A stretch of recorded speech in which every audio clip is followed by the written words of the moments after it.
ಜೈಲಿಗೆ ಹೋಗಿ ನೆಮ್ಮದಿಯನ್ನ ಕಳೆದುಕೊಂಡಿದ್ದಾರೆ ದರ್ಶನ್. ಇದ್ರೆ ನೆಮ್ಮದಿಯಾಗಿರಬೇಕು ಅಂತ ಫ್ಯಾನ್ಸ್ ಹೇಳ್ತಾ ಇದ್ದಾರೆ. ದರ್ಶನ್ ಫ್ಯಾನ್ಸ್ ನಿಂದ ಮತ್ತೊಂದು ಟ್ರೆಂಡ್ ಶುರುವಾಗಿದೆ. ಬೈಕ್ ಟಿ ಶರ್ಟ್ ಮೇಲೆ ಇದ್ರೆ ನೆಮ್ಮದಿಯಾಗಿರ್ಬೇಕು ಅಂತ ಪ್ರಿಂಟ್ ಅನ್ನ ಹಾಕಿಸಲಾಗ್ತಾ ಇದೆ. ಡೆವಿಲ್ ಸಿನಿಮಾದ ಇದ್ರೆ ನೆಮ್ಮದಿಯಾಗಿರ್ಬೇಕು ಹಾಡು ಈ ಹಿಂದೆ ದರ್ಶನ್ ಕೈದಿ ನಂಬರ್ ಹಾಕಿಸ್ಕೊಂಡಿದ್ರು ಅಭಿಮಾನಿಗಳು, ಫ್ಯಾನ್ಸ್ಗಳು. ಇದೀಗ ದರ್ಶನ್ ಹಾಡಿನ ಡೈಲಾಗ್ ಅನ್ನ ಹಾಕಿಸಿ ವೈರಲ್ ಆಗ್ತಾ ಇದೆ. ಈ ಹಿಂದೆ ದರ್ಶನ್ ಅವರು ಜೈಲಿಗೆ ಹೋಗುವ ಹಿಂದೆ ಒಂದು 3-4 ದಿನಗಳ ಹಿಂದೆ ಇದ್ರೆ ನೆಮ್ಮದಿಯಾಗಿ ಇರಬೇಕು ಅನ್ನುವಂತಹ ಸಾಂಗ್ ರಿಲೀಸ್ ಮಾಡಬೇಕು ಅನ್ನುವಂತಹ ನಿರ್ಧಾರವನ್ನ ಚಿತ್ರತಂಡ ಕೈಗೊಂಡಿತ್ತು. ಈ 14ನೇ ತಾರೀಕು ಯಾವಾಗ ಸುಪ್ರೀಂ ಕೋರ್ಟ್ ಈ ಬೇಲನ್ನ ರದ್ದು ಮಾಡ್ತೋ 15ನೇ ತಾರೀಕು ಹಾಡು ಬಿಡುಗಡೆಯಾಗಬೇಕಾಗಿತ್ತು. ಸಹಜವಾಗಿಯೇ ಬಿಡುಗಡೆ ಮಾಡೋದನ್ನ ಈಗ ಮುಂದುವರಿಕೆ ಮಾಡಲಾಗಿದೆ. ಸೊ ಹಾಗಾಗಿ ಈಗ ಅವರ ಅಭಿಮಾನಿಗಳು ಮತ್ತೊಂದು ಸ್ಟೆಪ್ ಅನ್ನ ತೆಗೆದುಕೊಂಡಿದ್ದಾರೆ. ಇದ್ರೆ ನೆಮ್ಮದಿಯಾಗಿರ್ಬೇಕು, ಏನು ಹೇಳ್ತೀಯಾ ಅಂತ ಹೇಳಿ ಈಗ ಟಿ ಶರ್ಟ್ಸ್ಗಳು, ಬೈಕ್ಗಳ ಮೇಲೆ ಪ್ರಿಂಟ್ ಹಾಕುವಂತಹ ಕೆಲಸಕ್ಕೆ ಮುಂದಾಗ್ತಾ ಇದ್ದಾರೆ. ಮತ್ತಷ್ಟು ಡೀಟೇಲ್ಸ್ ಕೊಡ್ತಾ ಹೋಗ್ತಾರೆ ನಮ್ಮ ಪ್ರತಿನಿಧಿ ಚರಣ್ ದೂರವಾಣಿ ಸಂಪರ್ಕದಲ್ಲಿದ್ದಾರೆ. ಚರಣ್, ಈಗ ದರ್ಶನ್ ಅಭಿಮಾನಿಗಳು ಈ ಹಿಂದೆ ಖೈದಿ ನಂಬರನ್ನ ಗಾಡಿಗಳಿಗೆ, ಬೈಕ್ಗಳಿಗೆ, ಟಿ ಶರ್ಟ್ಗಳ ಟ್ರೆಂಡಿಂಗ್ ಅನ್ನ ಶುರು ಮಾಡಿಕೊಂಡಿದ್ರು. ಈಗ ಈ ಒಂದು ಹೊಸ ಹಾಡನ್ನ ಇನ್ನೂ ಕೂಡ ಬಿಡುಗಡೆ ಮಾಡಿಲ್ಲ.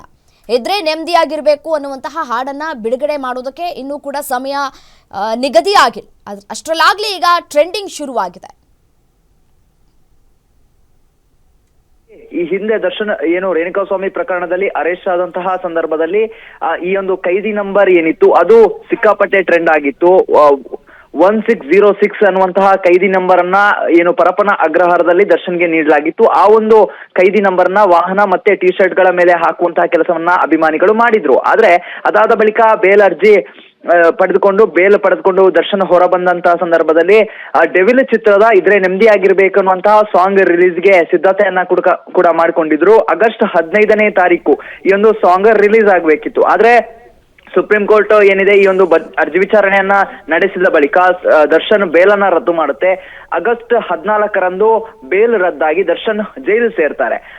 ಈ ಒಂದು ಕಾರಣಕ್ಕೆ ಆಗಸ್ಟ್ 15ರಂದು ರಿಲೀಸ್ ಆಗ್ಬೇಕಾಗಿದ್ದಂತಹ ಇದ್ರೆ ನೆಮ್ಮದಿಯಾಗಿರ್ಬೇಕು ಅನ್ನುವಂತಹ ಸಾಂಗ್ ಏನಿದೆ ಅದು ವಿಳಂಬ ಆಗಿದೆ. ಆದ್ರೆ ಈಗ ದರ್ಶನ್ ಜೈಲು ಸೇರ್ತಾ ಇದ್ದಂತೆ ಆ ಸಾಂಗಿನ ಹೆಸರು ಸಿಕ್ಕಾಪಟ್ಟೆ ಸದ್ದು ಮಾಡ್ತಾ ಇರುವಂತದ್ದು. ಪ್ರಮುಖವಾಗಿ ಈ ಹಿಂದೆ ಯಾವ ರೀತಿಯಾಗಿ ಖೈದಿ ನಂಬರ್ ಗಳನ್ನ ವಾಹನಗಳ ಮೇಲೆ, ಶರ್ಟ್ ಗಳ ಮೇಲೆ ಹಾಕೊಂಡಿದ್ರು, ಅದೇ ರೀತಿಯಾಗಿ ಈಗ ಸಾಂಗ್ ಹೆಸರನ್ನ ಅಭಿಮಾನಿಗಳು ಹಾಕಿಕೊಳ್ಳಿಕ್ಕೆ ಶುರು ಮಾಡ್ತಾ ಇರುವಂತದ್ದು. ಪ್ರಮುಖವಾಗಿ ಇದ್ರೆ ನೆಮ್ಮದಿಯಾಗಿರ್ಬೇಕು ಅನ್ನುವಂತಹ ಪ್ರಿಂಟೆಡ್ ಶರ್ಟ್ಗಳು ಮಾರುಕಟ್ಟೆಯಲ್ಲಿ ಲಭ್ಯ ಆಗ್ತಾ ಇದೆ. ಮತ್ತೆ ಅಭಿಮಾನಿಗಳು ಕೂಡ ಅದನ್ನ ಬಹಳ ಒಂದು ಇಷ್ಟಪಟ್ಟು ತೆಗೆದುಕೊಳ್ಳುವಂತ ಕೆಲಸವನ್ನ ಮಾಡ್ತಾ ಇದ್ದಾರೆ ಒಂದು ಕಡೆ. ಆದ್ರೆ ಮತ್ತೊಂದು ಕಡೆಯಲ್ಲಿ ಅಭಿಮಾನಿಗಳೇನಿದ್ದಾರೆ ವಾಹನಗಳ ಮೇಲೆ ಕೂಡ ಈ ಒಂದು ಸ್ಟಿಕ್ಕರ್ ಕಟ್ಟಿಂಗ್ ಅನ್ನ ಮಾಡುವಂತಹ ಕೆಲಸವನ್ನ ಮಾಡ್ತಾ ಇದ್ದಾರೆ. ಆದ್ರೆ ಎಲ್ಲೋ ಒಂದು ಕಡೆಯಲ್ಲಿ ಪ್ರಮುಖವಾಗಿ ಸಾರಿಗೆ ಇಲಾಖೆಗಳು ಇದರ ಬಗ್ಗೆ ಹೆಚ್ಚಿನ ಗಮನವನ್ನ ಇರಿಸಿರುವಂತದ್ದು. ಈ ರೀತಿಯಾದಂತಹ ಸ್ಟಿಕ್ಕರ್ ಗಳ ಮೇಲೆ ಕಣ್ಣನ್ನ ಇಟ್ಟಿರುವಂತದ್ದು. ವಾಹನಗಳ ಮೇಲೆ ಈ ರೀತಿಯಾದಂತಹ ಸ್ಟಿಕ್ಕರ್ಗಳು ಅಂತ ಹೇಳಿದ್ರೆ ಟ್ರಿಗರ್ ಮಾಡುವಂತಹ ಸ್ಟಿಕ್ಕರ್ ಏನಾದ್ರೂ ಇದ್ರೆ ಪ್ರಮುಖವಾಗಿ ಅವರ ಮೇಲೆ ಕ್ರಮ ತೆಗೆದುಕೊಳ್ಳಿಕ್ಕೆ ಕೂಡ ಮುಂದಾಗಿರುವಂತದ್ದು. ಆದ್ರೆ ಟಿ ಶರ್ಟ್ ಗಳ ಮೇಲೆ ಯಾವುದೇ ರೀತಿಯಾದಂತಹ ಕ್ರಮಗಳಿರೋದಿಲ್ಲ. ವಾಹನಗಳ ಮೇಲೆ ಈ ರೀತಿಯಾಗಿ ಖೈದಿ ನಂಬರ್ ಆಗಿರ್ಬೋದು ಅಥವಾ ಈ ರೀತಿಯಾದಂತಹ ಒಂದಿಷ್ಟು ಟ್ರಿಗರ್ ಮಾಡುವಂತಹ ಸ್ಟಿಕ್ಕರ್ ಗಳೇನಾದ್ರೂ ಕಂಡು ಬಂದೆ ಅಂತಹ ಚಾಲಕರ ಮೇಲೆ ಕ್ರಮ ತೆಗೆದುಕೊಳ್ಳಿಕ್ಕೆ ಕೂಡ ಸಾರಿಗೆ ಇಲಾಖೆ ಮುಂದಾಗಿದೆ. ಆದ್ರೆ ಇದಿಷ್ಟೆಲ್ಲ ನಿಯಮಗಳು ಇದ್ರೂ ಕೂಡ ದರ್ಶನ ಅಭಿಮಾನಿಗಳಂತೂ ಪ್ರಮುಖವಾಗಿ ಆ ಒಂದು ಇದ್ರೆ ನೆಮ್ಮದಿ ಆಗಿರ್ಬೇಕು ಅನ್ನುವಂತಹ ಒಂದು ಸ್ಲೋಗನ್ ಏನಿದೆ, ಆ ಹಾಡಿನ ಹೆಸರೇನಿದೆ ಅದನ್ನ ಮಾತ್ರ ಸಂಪೂರ್ಣವಾಗಿ ವಿಜೃಂಭಿಸ್ತಾ ಇರುವಂತದ್ದು. ಇನ್ನು ಕೂಡ ಸಾಂಗ್ ಯಾವಾಗ ರಿಲೀಸ್ ಆಗುತ್ತೆ ಅನ್ನುವಂತಹ ಒಂದಿಷ್ಟು ವಿಚಾರಗಳು ಚರ್ಚೆಗೆ ಬಂದಿಲ್ಲ. ಮತ್ತೆ ದಿನ ಕೂಡ ನಿಗದಿ ಆಗಿಲ್ಲ. ಒಂದೆಡೆ ದರ್ಶನ್ ಜೈಲಲ್ಲಿದ್ರೆ ಈ ಚಿತ್ರತಂಡ ಈ ಚಿತ್ರವನ್ನ ಸಾಂಗ್ ಅನ್ನ ರಿಲೀಸ್ ಮಾಡಬೇಕಾ ಬೇಡವಾ ಅನ್ನುವಂತ ಒಂದಿಷ್ಟು ಪ್ರಶ್ನೆಯಲ್ಲಿದೆ. ಆದ್ರೆ ಅಭಿಮಾನಿಗಳು ಮಾತ್ರ ಸಾಂಗಿನ ಹೆಸರನ್ನ ವಿಜೃಂಭಿಸ್ತಾ ಇರುವಂತದ್ದು. ರಮ್ಯಾ, ಓಕೆ, ಥ್ಯಾಂಕ್ ಯು ತಮ್ಮೆಲ್ಲ ಮಾಹಿತಿಗಾಗಿ ಚರಣ್.